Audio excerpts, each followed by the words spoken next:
out here after 30 years, yeah, I ain't got nothing, but I'm gonna have something because I'm rich in personality, you know, and I'm rich in love. My family love me, and that's really all that counts.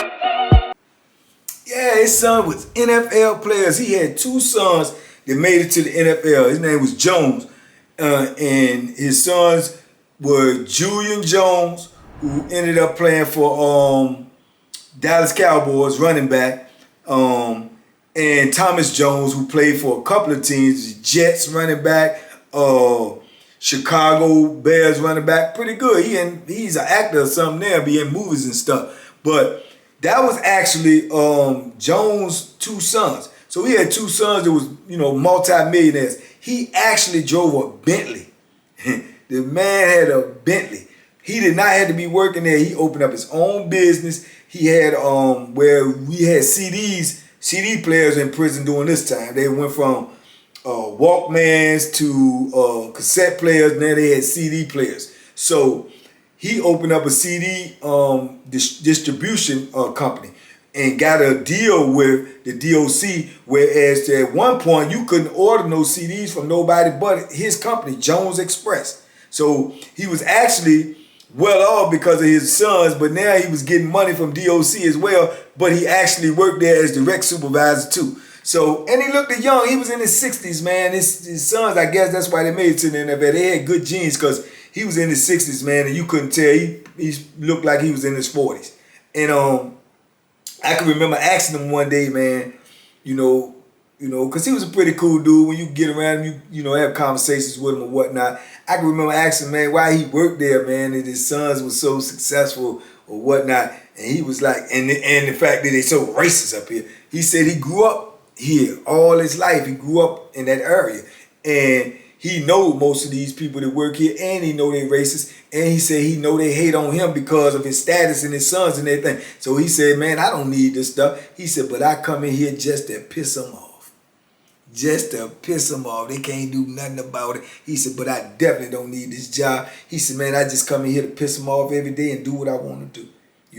And that was crazy, but he knew what was going on in there. He knew it, you know what I'm saying? So in a lot of ways too, he could have used his power and stuff to stop that or to shed a bigger light on it, by his sons, them status, but he didn't do that, So I look at both dynamics, but it was crazy. He was the only black person that I knew that worked there. If it was some other ones that worked there, I'd never seen.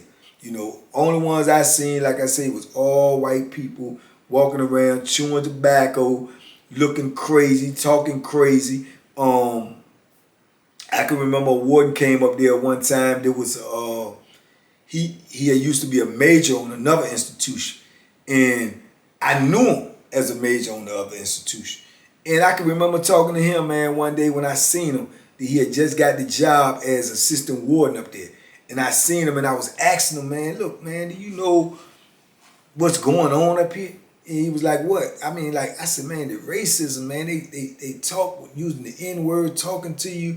You can't file a grievance. You can't write nothing up without explaining what you're writing up. That's a violation in itself. I said, they ripped the paperwork up in front of you, man. They brutalizing dudes. They beating dudes with handcuffs on and so on and so forth. And he looked me dead in my eye and he had the audacity to tell me that,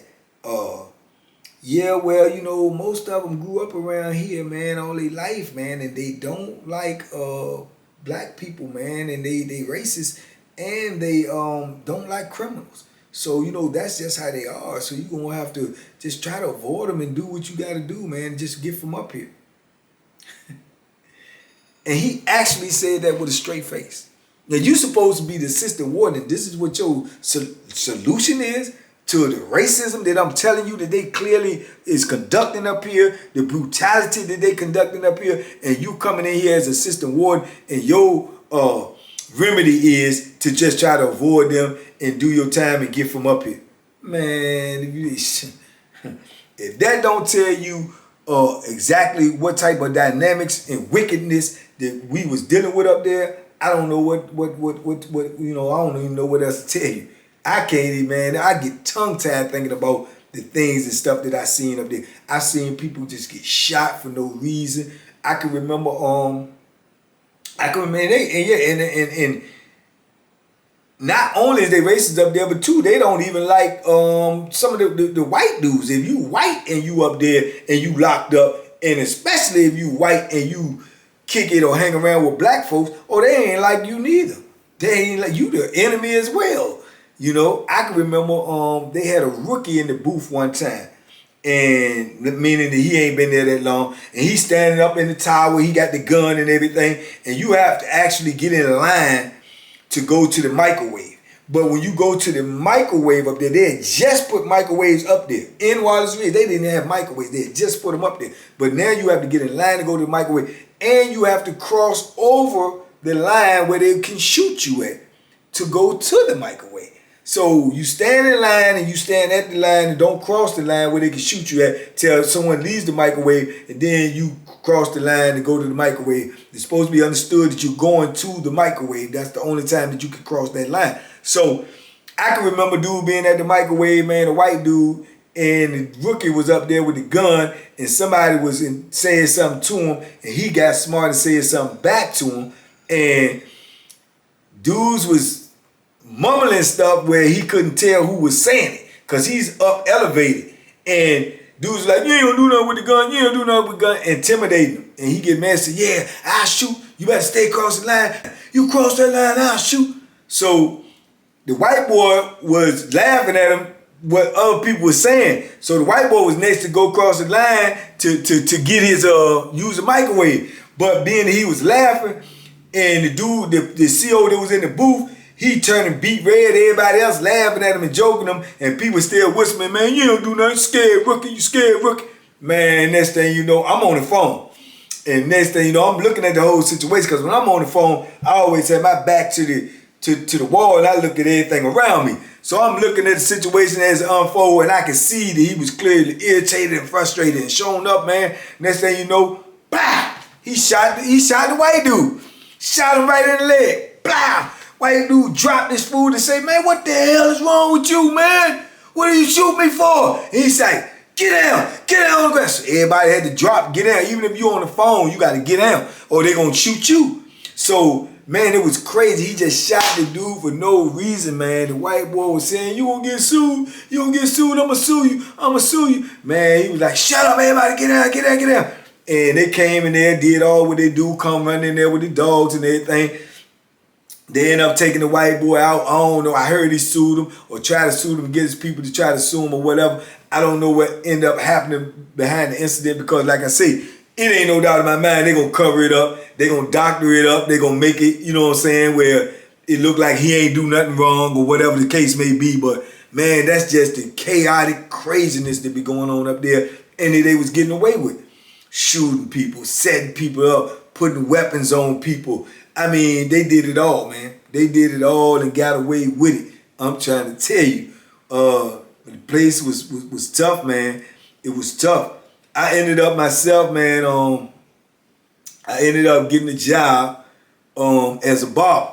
Because, you know, I was licensed barber in there so I could cut. So I ended up getting a job. The only reason I got the job was because it's hard to get a job up there as well, too. They was, you know, playing favoritism with that foolishness. So only reason I ended up getting the job because the building lieutenant that was in that building at the time, he wasn't as bad as the rest of them. And he knew I had a barber's license and he needed a licensed barber. So he ended up giving me the job. But the dude that ran the building, the unit manager, cold, uncut racist, man.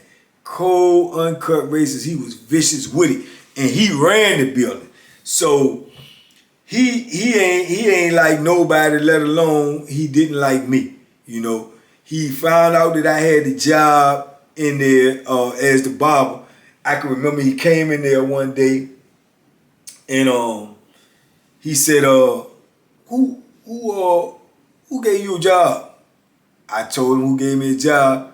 He called the lieutenant, went and spoke to him. They was in the office. I could see him in there talking. I'm still out there cutting hair. I don't know what they possibly talking about. So they eventually called me in the office. So I had to stop cutting hair. I go in the office. Do you know this man said right in front of me? He told the lieutenant, he said, yeah. He just told me that he gave you this job, But I'm gonna tell you right now, if it was up to me, you wouldn't work nowhere in my building. I don't even want you in my building, you know. And I said, yeah, I mean, what I do, you know. He said, oh, you getting smart? You getting smart? I said, I'm just asking you, what did I do? Why, you know, you say you don't want me in the building. What did I do? I'm trying to be as humble as possible. So I said, what I do? He said, oh, you know what you did. You know, I looked at your record, you know. You've been locked up all this time. You done assaulted inmates. You done assaulted officers. And I don't have nobody in my building, let alone working for me in my building that has assaulted officers before. So I'm letting you know right now, I don't like you. And I got my eye on you. And anything you do wrong, you rest assured, I will make sure you pay for it. And I'm just looking at this cat like all this anger, all this animosity towards me, and I don't even know you, man. Whatever I did because I felt that's what I had to do. But I don't even know you, you know. So I'm just looking at him. I said, he said, oh, you ain't got nothing to say? I said, what do you want me to say? He said, that's what I thought. Just go on, get out my face. So I walk out, go back to cutting the hair. I'm blood man. You understand me? I mean, I'm blood man under any other circumstance. Because even on lowland, like on flatland, not up there in the mountains, you know, the police still got the advantage over you. They still, you know, got the authority over you per se. But, man, I don't even tolerate that down on lowland, man. They gonna have to lock me up. You know what I'm saying? But I know that if they do lock me up, then they got to be able to justify it. They got to be able to answer to it. I could grieve the situation. I could call my people ahead and make some calls or whatever. If they wrong, you see what I'm saying? And in that situation, you did wrong. But up here, the dynamics was different. You couldn't do nothing, man. You couldn't do nothing. If you called and try to get your people to do something, them people gonna take dead aim on you. They gonna set you up. They gonna lie on you, and they all gonna back each other up all the way up to the warden. They'll put a weapon on you or put a knife or something on you and tell the people that you try to stab them or something, and they might beat you to death.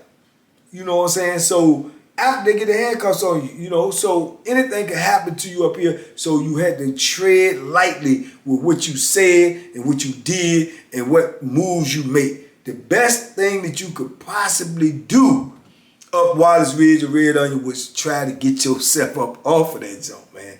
That was the best thing that you could possibly do. Try to get yourself up off of that. And the only way you could do that, like I said, you had to be 2 years charge free to even ask for a transfer to leave to a lower level, which was almost impossible because they up there writing bogus charges for anything to keep you up there, to keep the beds filled. See what I'm saying? So you are under tremendous pressure, man, when you up there. And that's why you got dudes that's been up there for decades now. You got dudes that get up there that ain't coming back to lowland because they can't go charge free. And they done adapted the situation up there where it's to, look, this is where I'm at. I can't do nothing about it. Woo, woo, woo. Because any little thing you get a charge for, you get a charge for cussing. You get a charge for talking loud. You know, you may get shot up there. If you get shot up there, they're going to give you a bogus charge just to justify shooting you. You see what I'm saying? They got... Man, you play cards up there and you get loud when this place first opened. You know how dudes playing space, something they slam the card, bow, they'll shoot you. Hit the horn, bow, boom, saying you making an aggressive move.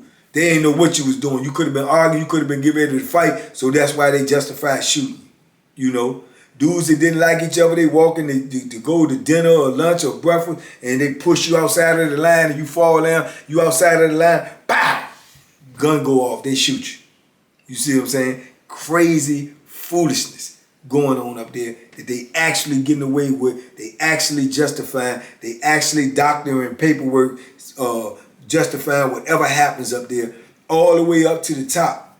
And it was nothing nobody could do about it because it was going on before I got there, it was going on after I left, you know. So yeah, I seen it all up there, man. Everything that you could possibly think of, man. Everything that you could possibly think of that happens in prison, I seen it up there. And dudes was, you know, they had a legitimate or beef with people, with other inmates for other things besides gaming. What it just maybe be because of some disrespect, maybe it be because of some money owed or something like that. They were scared to even fight because of what was going to happen to them. You're going to get shot and you're going to get bit by the dog. So some dudes would try to set it up where they could sneak in the cell and go in the cell and get a one-on-one and rumble like that. But if you get caught coming out the cell or you get caught in the cell, then that's another charge. And tell them what they're gonna do to you then. They might turn around and give you escape charge and say you trying to escape. How could you be trying to escape if you in somebody else's cell? But that's what they'll do because they open and close the doors on certain times. So anything might happen when that door gets stuck and you stuck up in there, that's a wrap. I've seen dudes now. I seen dudes get brave enough, man, to try to go in the cell. Oh yeah, we go in the cell, we gonna rumble. Yeah, and go in there and get brutalized. Brutalized. I remember this one dude, man, he talked so tough about going in the cell and he gonna beat this dude because the dude disrespected him on the basketball court. He going in the cell, they gonna rumble, you know what I'm saying? Man, they went in that cell and they went in that cell for a good, man, I'm telling you, man, good 3 to 4 minutes. You heard a couple of thumps and bumps. Then you seen the dude come to the cell where he got the little window right there, and he come to the cell and he yelling and screaming and flexing. Yeah, it's over. It's over already. Yeah, look out. Look out. I kill him up in here. And he was close to their cell, like the second cell on the bottom floor, so people could actually walk over to the cell and look in there and see them in there stretched out on the floor. Stressed out on the floor. He done went in there, dude, and knocked them out, stomped them, blood everywhere. It's crazy. You know what I'm saying? And he just standing and he can't get out until the cell break come and they open the doors. So the dude is actually in there with him, knocked out, bleeding on the floor. He can't even get out the cell himself because he got to wait for a cell break. Now, if an officer come walking by, he can clearly look in the cell and see this, and they both stuck. See what I'm saying? So now he got to pray that no officer don't come by and while the doors is closed before the doors open on the cell break and he can get out. Crazy. You know what I'm saying? But that's part of the dynamics too. Dudes is getting so irritated and frustrated up there, they trying to hurt each other. And they ignoring the point or the fact that the administration trying to hurt all of us. They trying to hurt all of us. We all being used and abused, and now we can't turn our frustration against them, so we done turn around and start turning our frustration against each other. And people can't even see that because they so blinded by the rage of their situation that they don't have no direction for the rage, so they aim at people that they know that they can get away with it with, or they think they can get away with it, but they know for a fact that they can't beat the administration. They know for a fact, which is the cause of all your rage and all your frustration. But that's the game, man. That's the psychological game that they playing, man. And they just sit back and do what they want to do, Do what they want to do, man. You will see officers up there like you never see nowhere else on the institution. They'll be actually setting up in the booth and stuff, eating commissary food. Food they done confiscated out of dude's cell, Eating commissary food. They eating oodles and noodles and chili pouches and summer sausages and tater chips and check mix and party mix and all of this stuff come out of the commissary. They done took it out somebody's cell, man. And they set up in the booth and eat. Now only got to bring lunch. They eating stuff they confiscate from you. Stuff you done paid for. Stuff your people done sent you money for. They eating it like it ain't nothing. And they just was getting away with all of this craziness up there, man. It was just a miserable situation and atmosphere, man. And I'm telling you, I had never seen or been in anything like that. So like I say, in prison though, you got to learn to cope, adapt, and adjust. You have to. And that's something I learned a long time ago in one of them classes I took. Anger management, stress management. I think it was stress management. So you have to learn how to cope, adapt, and adjust. And that's really what you have to do in prison because each prison is going to be different. The dynamics going to be different. The people going to be different. The inmates going to be different. The administration going to be different. The rules going to be different. Everything. But you have to adapt to that situation as quickly as possible and then cope with it. You have to. You have to in order to survive. you know, because like I say, every situation is gonna be different. So when I got up there and I seen what was going on, the atmosphere and everything, I had to adjust to that stuff, man. I had to, and it took a lot because by then I had already been locked up a long time. So I'm already set in my ways. I'm already knowing how I move, how I operate, what I tolerate, what I don't tolerate, how I deal with convicts, inmates, and officers. All of that had to be rethink. All of that had to be, you know what I'm saying, reevaluated because I'm dealing with a whole different type of animal, a whole different type of dynamics. You see what I'm saying? So it was crazy, man. It was just it was crazy, man. I seen so much up there and went through so much up there, man, that it just was a test to me to get my mind right, man, and get my refocus to know that, man, I got to get out of prison. I got to get out of prison. I cannot continue to live like this, you know, because it was wearing me down mentally, physically, you know what I'm saying? It was just wearing me down, you know. So, yeah, Wallens Ridge, man, that was a terrible one. A terrible one, I tell you, man. It was really, really a messed up situation. And I think what, you know, like I say, God always bring you some help, man. You may not get it when you want it, and you may not see it coming, but he sent it to you, man. And I think what changed with me was it was so much foolishness going on up there, man. I had already been put in for a transfer, man. I got tricked, as I told y'all in the other story, by, you know, they put a knife on me and made me have to stay for 2 extra years myself.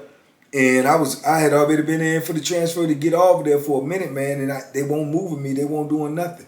And the dude came up there, man. They hired a new warden, man, and it was a black warden that used to be my counselor, man. And he came up there, and I told him about my situation, man, and I was trying to leave, and I should have been gone. And he told me to give him a couple of months to my next review, and don't get no charges, and he would get me off of there, man.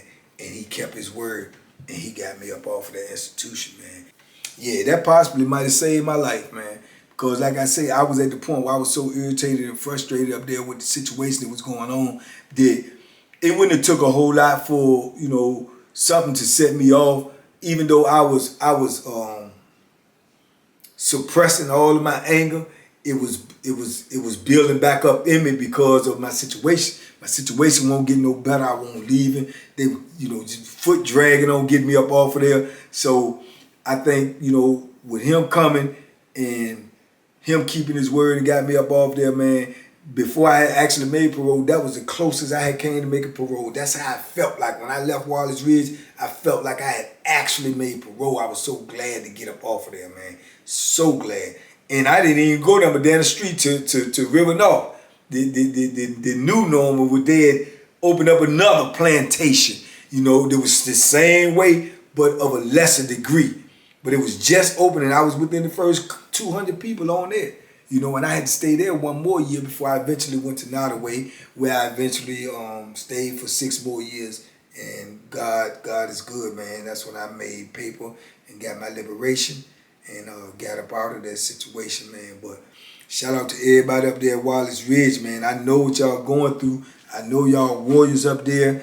I know it, man. I hope it's got a little better, but I know how it is up there. I've been through it, bro. So if you got somebody in your family that's up there in them mountains at Wallens Ridge, Red Onion, River North, man, check on them. Check on them and show them some love, man. Check on them, man. They need it. They need that to keep them going, to motivate them to get through what they're going through. Because trust and believe, they going through some stuff up there.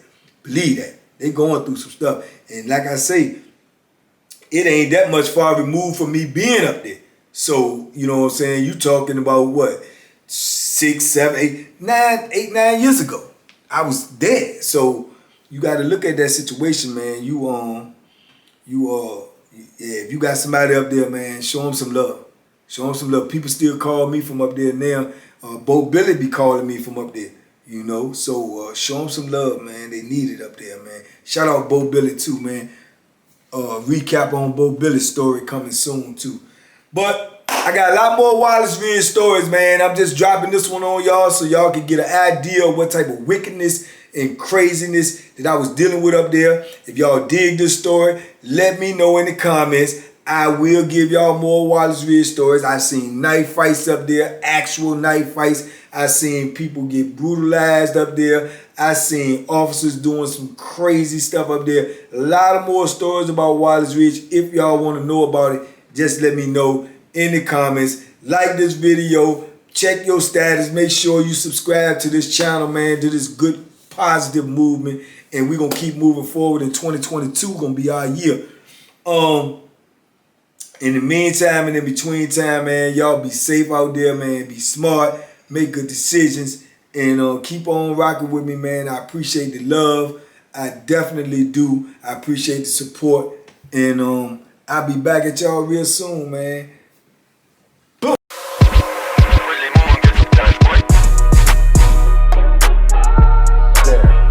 The bacon special. Yeah. Pure deliciousness. Pure deliciousness, man. My name is Banky, man. Everybody calls me Banky. That's the name that I got from my grandmother when I was young. I'm coming out here after 30 years. Yeah, I ain't got nothing, but I'm gonna have something because I'm rich in personality, you know, and I'm rich in love. My family love me, and that's really all that counts.